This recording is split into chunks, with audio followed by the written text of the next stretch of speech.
Today we'll react to Why Men Love American Psycho. Remember, it's not copyright. Let's just let you know. Let's go down. Well, let's get down to business.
Stories of angels and demons to the yin and the yang.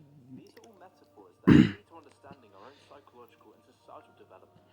The pathway to completion as a human being is through the embodiment of the monster. Embodiment of the monster. That's the discovery of the shadow. It's the theme of personas which this whole film's about. The persona is the mask you wear in public that you think you are, but you're not. The persona contains all the things that modern culture says is good, and the shadow self contains everything that's not part of that. The path to a greater character, to a more effectual approach to life, lies in integrating those elements of our psyche that for too long have been repressed and denied. And as we see throughout the film, the bifurcation between Patrick's shadow self and his public persona becomes increasingly problematic. The film then cuts to the infamous scene of Bateman's morning beautification routine. With all his layers of conditioners, gels, exfoliators, and ice packs, the film makes a key point in showing the plasticness and the absurdity of the efforts we go to when crafting our polished public persona. Because we go to all of this effort to hide our authentic self. There is an idea of a Patrick Bateman, some kind of abstraction, but there is no real me, only an entity, something illusory. And this is seen everywhere within the film, where we see the bland staleness of modern metropolises, with skyscrapers and buildings all being carbon copies of one another, with each office within each building being the same artificial box with the same artificial lighting, with all the people in these offices looking, talking, and acting identically to one another. The cinematography and atmosphere is perfectly designed to resemble the monotonous drone of postmodern America, where you live in a box and work for an uncaring machine that demands productivity, where no natural behavior is allowed, neither in the office or with the people around you, where everyone's wearing the exact same clothes they don't want to wear, everyone's showing up to a job they don't want to do and have no connection for, where every week you're trying to fill that hole in the sad shadow of a life that you're left with. And this is what the film warns of, because when you're consumed in this sterile culture that rewards lukewarm morality above all else, you're programmed to never incorporate your shadow self, which to Nietzsche was a key part of self-development. He described this process as going beyond good and evil, but this can only be done when you loosen your mask and escape the confines of conventional expectations. To do this as a man, you need aggression and expression for your own self-development. But in a culture that erodes authentic self-expression and rewards material conformity, we start to see the consequences of this begin to manifest. And this is exactly what American Psycho taps into. We see this in the next scene where Patrick is with his fiancée on another night out. In this scene, it quickly becomes obvious that their relationship is only a social mask to keep up their public appearances to fit in with the rest. Because I want to fit in. With the whole night out being another means of blending in and conforming. As they walk in, everything is comedically shallow. Patrick's supposed friend is kissing his wife, Patrick is indifferent about it as he's having his own affair, and the person he's with is drugged out of their mind. Because for these people to release their shadow self, they have to gratify their immediate impulses to feel some sort of connection. And the hollowness of this whole situation is perfectly summed up with Patrick Bateman's social justice-y corporate political speech. Napoleon's racial discrimination promotes civil rights, while also promoting equal rights for women. Most importantly, we have to promote general social concern. We have to encourage return to traditional moral values. He's just forced into being another walking, talking clone of this corporate culture births, where the most bland and trite opinions are the only way to keep up the public persona. But meanwhile, deep inside, everyone is living a completely opposite life to their supposed values. For example, Bateman talks about returning to traditional moral values, and everyone agrees with him, while simultaneously taking drugs, having affairs, and hating each other, with their connections to one another being as fake as their masks. And this Although maybe I hypocrisy should continues turn on that after the volume film down. moves on. The first sign of this hypocrisy comes in the next scene, the laundrette, where after just talking about moral values and cohesion and concern for others, Bateman sheets are covered in blood, all while Bateman is screaming at the workers.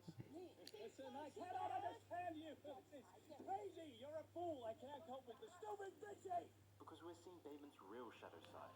The Bateman that isn't covered up by a mask, where all his repressed tension is released. Yet as soon as he's faced with someone in the same social hierarchy as him, his whole demeanor changes, reverting back to the polished and plastic person he was when talking about social justice.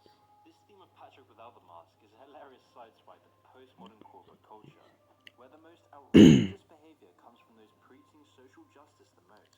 It's exactly the life these sociopathic Hollywood executives and politicians live, preaching to the public these flimsy platitudes, all whilst being the most morally bankrupt people of all. Because you're a Hillary supporter. Yeah, I am a Hillary supporter, and they know that. Of sexual assault allegations exposed a dark reputation the movie mogul had long tried to hide. Harassment, sexual abuse of women is a wide. I should turn that down because it doesn't sound like I'm just trying to keep this algorithm happy. Try to keep the platform happy. But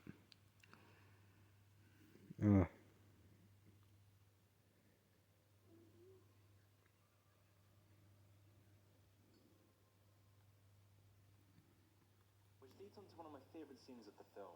The hilarious card scene, where no one can recognise each other, where everyone's card is exactly the same, where everyone has exactly the same job titles. Because everyone is the same. Everything is trying to fit into this sterile environment devoid of authenticity and personality. They only see each other's facades that is manifested out of conformity and cowardice. Alan has mistaken me for this dickhead, Marcus Halverstrom. It seems logical because Marcus also works at PMP and in fact does the same exact thing I do. Marcus and I can go to the same barber, although I have a slightly better haircut. The slightest differences become so important in this world where natural behaviour is dissolved that Patrick almost has a nervous breakdown over Paul Allen's business card. Tasteful thickness of it. Oh my goodness. That's a watermark. To release this pent-up anger and boiled-up frustration, Patrick goes out to find a homeless man. In order for Patrick to reaffirm his ego and assert his place in the social hierarchy, Bateman laughs and berates the homeless man before brutally stabbing him to death. You know how bad you smell. You reek of shit. Do you know that? Bateman's public mask is becoming too much to handle, as the culture and lifestyle of postmodern New York is becoming unbearable for Bateman. And I'd argue this is what the film is trying to tell us. It's a warning of how toxic corporate culture saturates our psyche, and most importantly stunts our emotional development. The absurdity of this postmodern lifestyle is then perfectly summed up at the Christmas party, that's where the everyone word, looks the psyche. same and is I only was caring looking about for business. that word. Hey, Hamilton, have a holly jolly Christmas. Is Alan still handling the Fisher account? Where Patrick Bateman is disgusted by how disconnected and neurotic the party is. And at this point he can't help but let his mask slip. Patrick, you're such a goof. What does Mr. Grinch want for Christmas? And don't say Brussels roots again. Patrick goes over to Paul Allen and invites him for dinner. Paul agrees, but only on the condition that he wants to meet Patrick's fiancée, while Bateman only wants to meet Paul Allen for his own personal agenda. However, throughout the dinner, as they become more and more inebriated, the mask slips off of both of the characters with their inner thoughts bubbling up to the surface. Great ass. Goes out with that loser Patrick Bateman. What a dork. Another martini, Paul. With Bateman feeling inferior after being called a dork and seeing the success of Paul Allen brings a wave He's of also pressure that his left-handed, mask as you no can longer see. handle.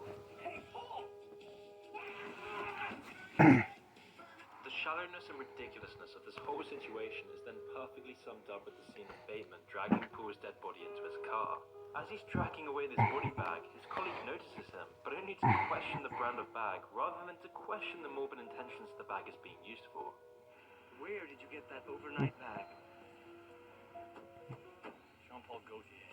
However, in the following scene, it pans back to Bateman in his office, just where he started before, listening to music in his own little world, almost to him that all of this was just a fantasy inside of his head. It's this pattern of daytime monotony and nightly release that repeats throughout the film, and it's why I believe the killings throughout this film are a metaphor for Bateman releasing the shadow self. It's all to escape the drab, meaningless culture that is eroding his inner self. And I think this is why so many men flock to American Psycho, because so many men find themselves repeating a similar pattern. A pattern of wearing your mask through the day and stifling your inner self, to releasing the shadow at night through excessive hedonistic behavior. But to Whoa, really Jack, understand right? why this happens, we first need to understand the looking glass self. Sociologist Charles Cooley theorized that people develop their sense of identity through their perception of others' views. Using social interaction as a type of mirror, people use the judgments they receive from others and the culture around them to measure their own character, values, and behavior. So when you have a looking glass that erodes character, humor, and authentic self-expression, your identity erodes and you become invisible to those around you.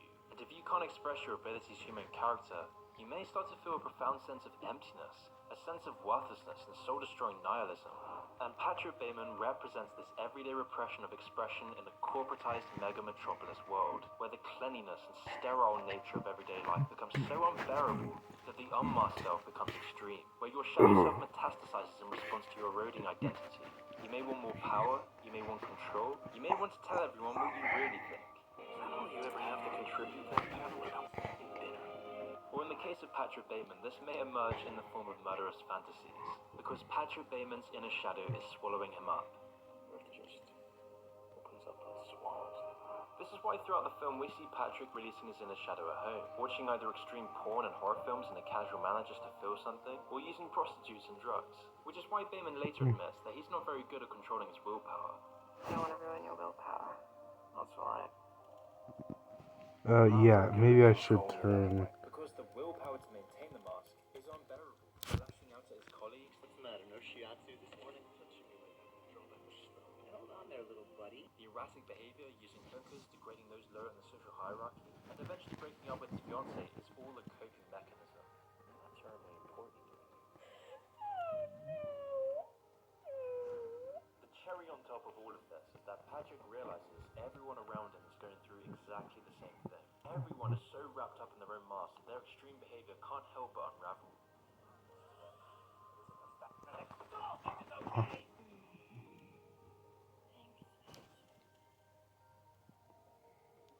Yeah, whenever I see something like that, I'm looking like, oh, this is telescope. Painting right here. This painting is part of a collection called Men in the Cities.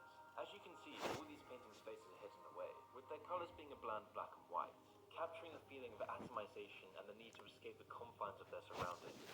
Which is why these paintings serve as the perfect metaphor for what the film is trying to warn us of.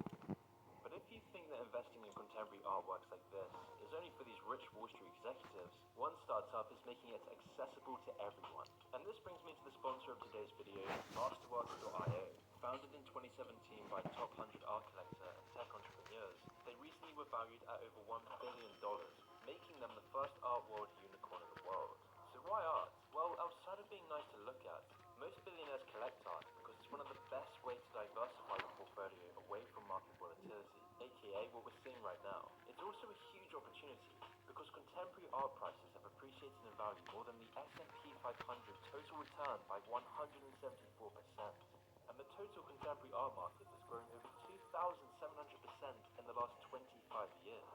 Masterworks.io is a company that gives everyone access to top-tier blue-chip investments, allowing you to invest in works ranging from $1 million to $30 million at a price point anyone can afford. part is there's almost no correlation between art investments and the stock market. So if the market starts correcting, which a lot of analysis are predicting, your art holdings might not experience the same effect. This is why 61% of millionaires and billionaires allocate over 10% of their overall portfolio to art. So how does this all work? So first you visit their website, create an account, browse their artwork, and invest in any of their current offerings. From there you hold your shares until Masterwork sells, or you sell your shares on their secondary market. In 2020, investors received a 30% net return from their sale of the masterpiece Mona Lisa, which was 2 times better than the S&P 500. So personally, I think Masterworks.io is worth checking out for yourself. And with over 250,000 people having signed up, demand is high. So I've worked with Masterworks.io to give you priority access and let you skip their wait list by using the link in the description below. Now all of this stuff is building up to the climax of the film, when Damon is thrown into a full-on breakdown, where his psyche becomes fully psychotic, feeding a cat into an ATM machine, shooting police and anyone in his way.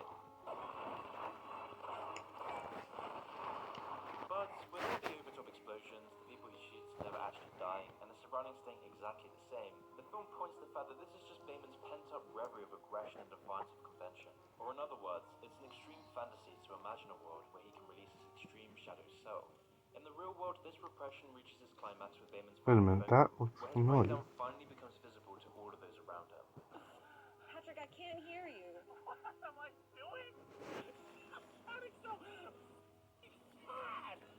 And yet, the sad truth is, no one cares. Patrick's lawyer doesn't recognize him. Don't you know who I am? I'm not Davis. I'm Patrick Bateman. The people around him continue the same superficial conversations.